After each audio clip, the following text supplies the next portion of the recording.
Hello all, welcome to HVAC Learning. This is the first episode 1.01 where we are going to learn about basic information. In this video and the entire series, we are going to learn about heating, ventilation and air conditioning.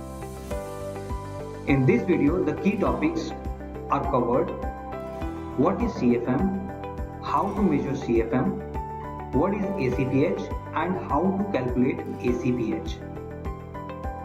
In facilities and the utilities, we generally make use of one velocity measuring instrument which is shown here, the Lutron AM4201. So let us start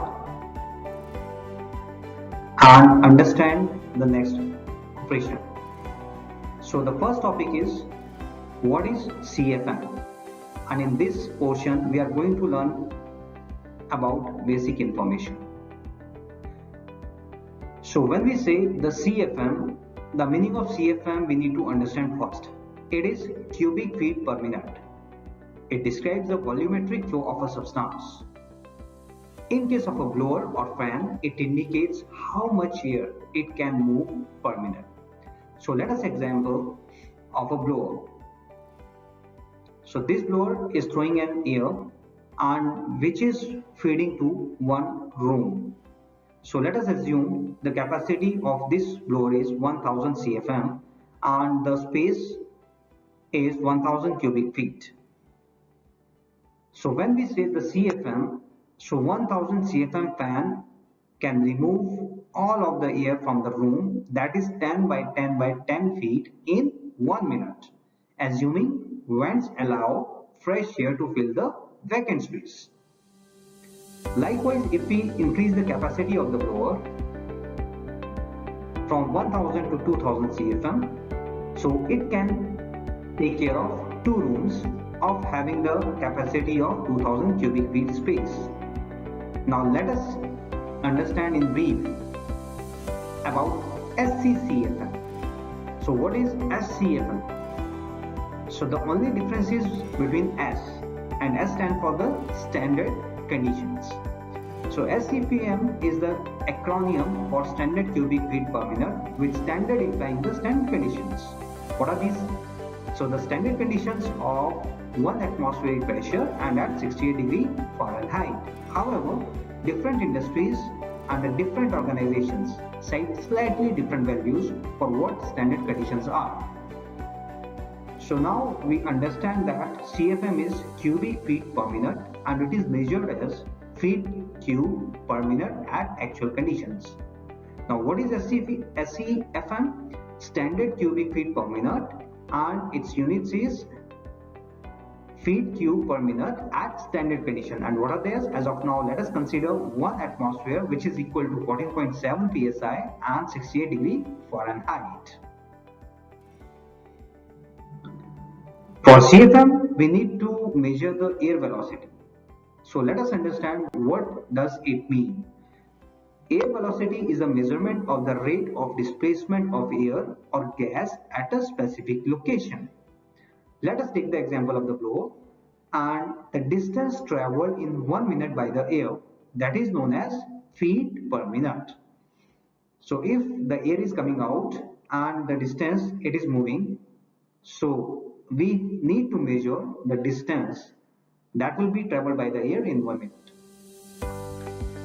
So when we see air velocity, which is distance traveled per unit of time, is usually expressed in linear feet per minute, which we are going to measure with the help of Lutron anemometer by multiplying this air velocity by the cross-sectional area.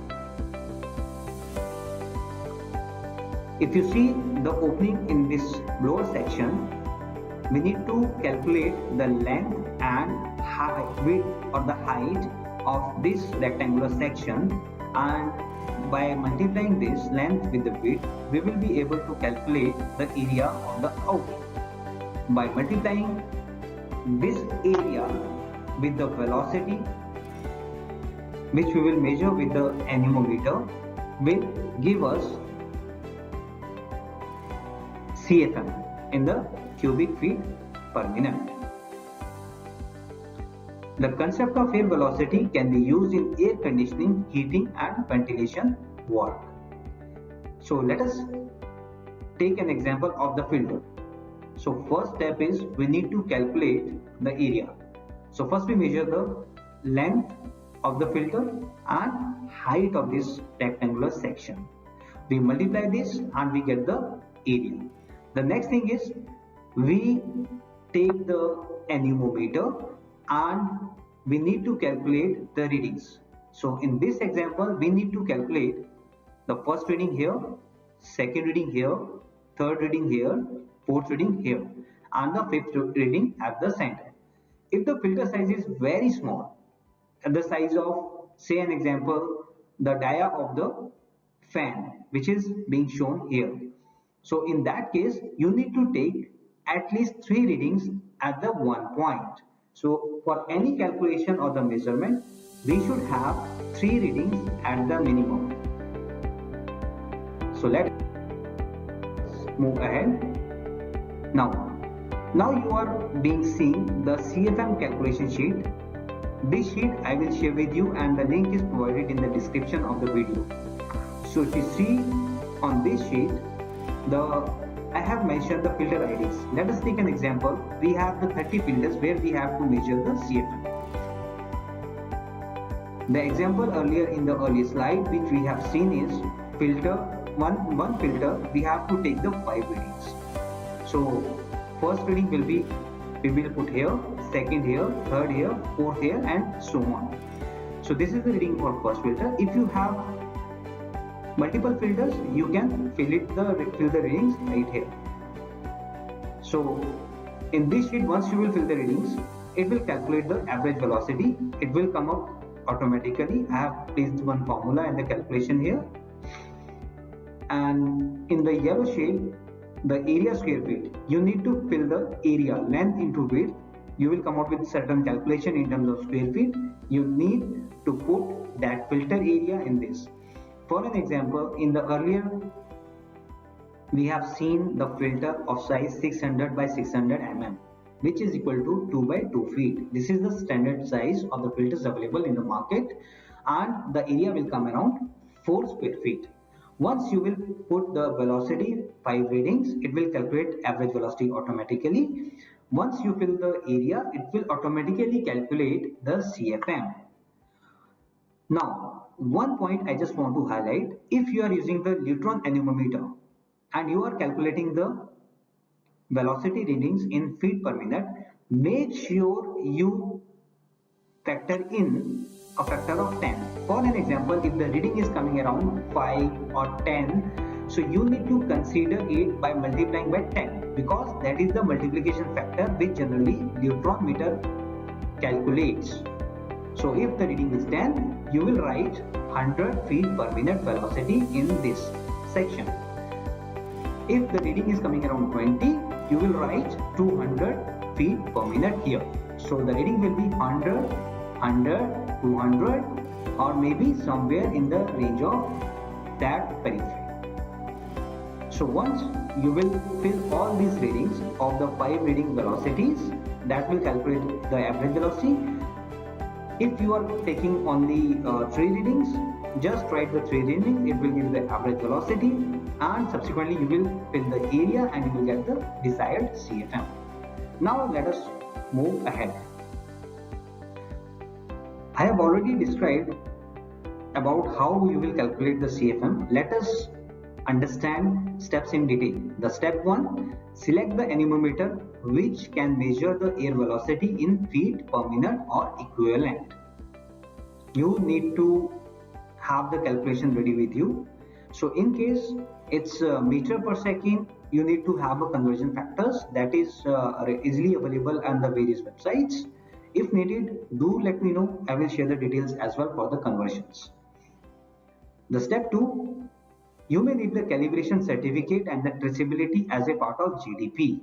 So in some of the pharma companies, when you are going to validate the readings, they will ask you for the calibration certificates for the anemometer as well as the traceability to the standards, which should be as per NABL accreditation. Now, as a step 3, we need to measure the readings at least 3.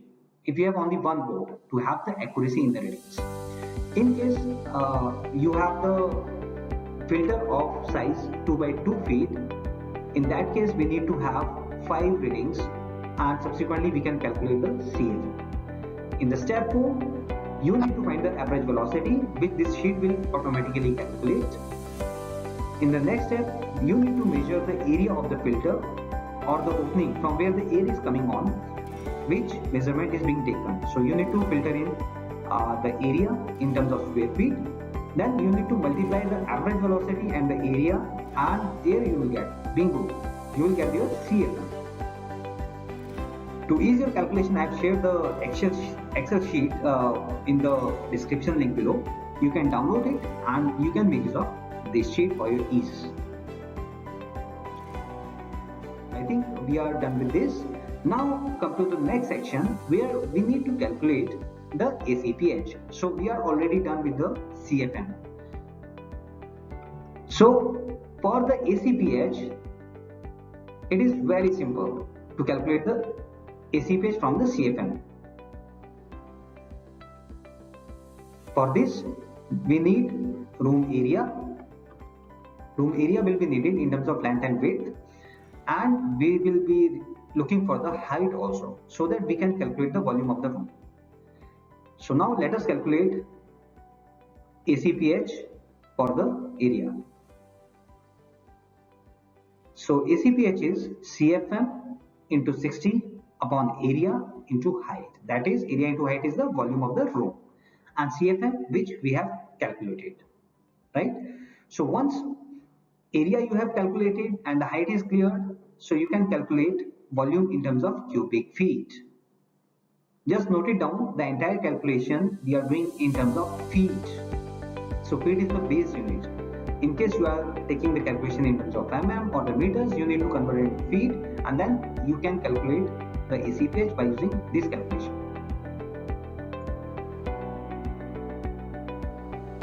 So there are some notes for you to learn down. So we always get CFM, but that is the volume air per minute. In order to calculate the ACPH, we have to translate that into hours. So the multiplication factor of 60 is coming in. Next, the volume of the room is simply calculated by length, width and height. Obviously, the multiplying length of the room with its width will give us the surface area or the floor area. To get the volume, we have to multiply the area by height. With this, we are in the stage of concluding this video, and thank you so much for watching, and do let us know in case any further details are needed on this video or some other topics of HVAC. Thank you so much. And